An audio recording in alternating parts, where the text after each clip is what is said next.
అమరావతి సచివాలయం పూర్తిస్థాయి పాలనకు సిద్ధమవుతోంది. వెలగపూడిలో సీఎంఓ కార్యాలయానికి తుది మెరుగులు దిద్దుతున్నారు. బుధవారం ఉదయం 8:09 చంద్రబాబు లాంఛనంగా ప్రారంభిస్తారు.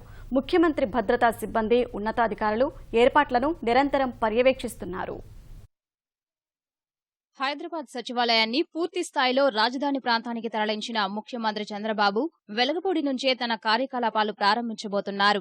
సచివాలయం మొదటి భవనంలో ముఖ్యమంత్రి కార్యాలయం అత్యాధునిక హంగులతో సిద్ధమవుతోంది. పనులన్నీ చకచకా సాగుతున్నాయి. చంద్రబాబు, సీఎంఓ కార్యాలయ కార్యదర్శులు, సిబ్బంది, ప్రభుత్వ ప్రధాన కార్యదర్శి ఇక్కడే ఉంటారు. మంత్రివర్గ సమావేశ మందిరం, వీడియో కాన్ఫరెన్స్ రూమ్, సమావేశ మందిరాలు ఈ భవనంలోనే ఉన్నాయి. నిర్మాణం పనులు తుది దశకు చేరుకున్నాయి. ఉదయం సీఎం గారు తన ఛాంబర్ని ఆక్యుపై చేయడానికి నిర్ణయించారండి. దానికి సంబంధించిన అన్ని ఏర్పాట్లు 24 గంటల్లో చేస్తున్నాము.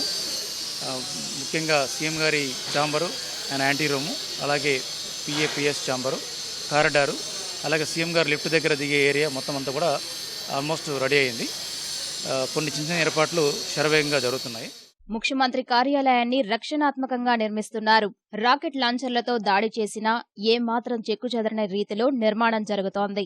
చంద్రబాబుకు ఉన్న జెడ్+ భద్రతా కారణాల దృష్ట్యా మొత్తం బుల్లెట్ ప్రూఫ్ అద్దాలు ఏర్పాటు చేస్తున్నారు. సెక్యూరిటీ సిబ్బంది సూచనల మేరకు నిర్మాణంలో మార్పులు చేస్తున్నారు. కార్యాలయం లోపల అంతర్గత అందాలు, సదుపాయాలను ముఖ్యమంత్రి సూచనలు, అభిష్టం మేరకు ఏర్పాటు చేస్తున్నారు.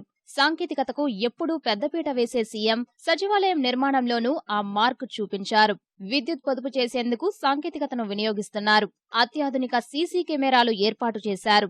ఉద్యోగులు కార్యాలయంలోకి వెళ్లగానే సెన్సార్ ఆధారంగా లైట్లు వాటంతటవే వెలుగుతాయి. బయటకు రాగానే విద్యుత్ దీపాలు ఆగిపోతాయి. ముఖ్యమంత్రి రోజువారీ దినచర్యను దృష్టిలో పెట్టుకుని భద్రత కట్టుదిట్టం చేశారు.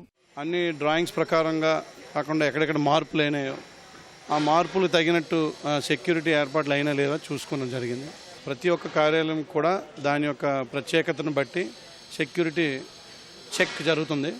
ప్రభుత్వం యొక్క ప్రయారిటీని బట్టి ఎక్కడెక్కడ ఎవరు రావాల్సి ఉంటుంది, ఎవరు పోవాల్సి ఉంటుంది అనే అండర్స్టాండింగ్ సెక్యూరిటీ పర్సనల్లో కూడా మేము కల్పించడం జరుగుతుంది.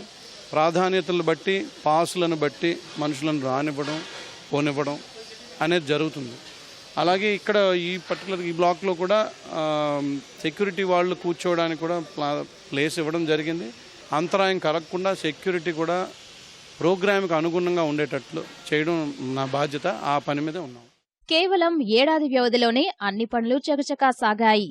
గతేడాది సరిగ్గా దసరా రోజు రాజధాని అమరావతికి ప్రధాని నరేంద్ర మోదీ పునాది రాయి వేశారు. ఆ తర్వాత తాత్కాలిక సచివాలయం కోసం ప్రభుత్వ భవనాల సముదాయానికి ఫిబ్రవరి 17న ముఖ్యమంత్రి చంద్రబాబు శంకుస్థాపన చేశారు. కేవలం 2 నెలల వ్యవధిలోనే ఏప్రిల్ 25న ఓ గదిని సిద్ధం చేసి సచివాలయాన్ని లాంఛనంగా ప్రారంభించారు. శంకుస్థాపన జరిగిన కేవలం 8 నెలల్లోపే అన్ని నిర్మాణాలు పూర్తి చేశారు.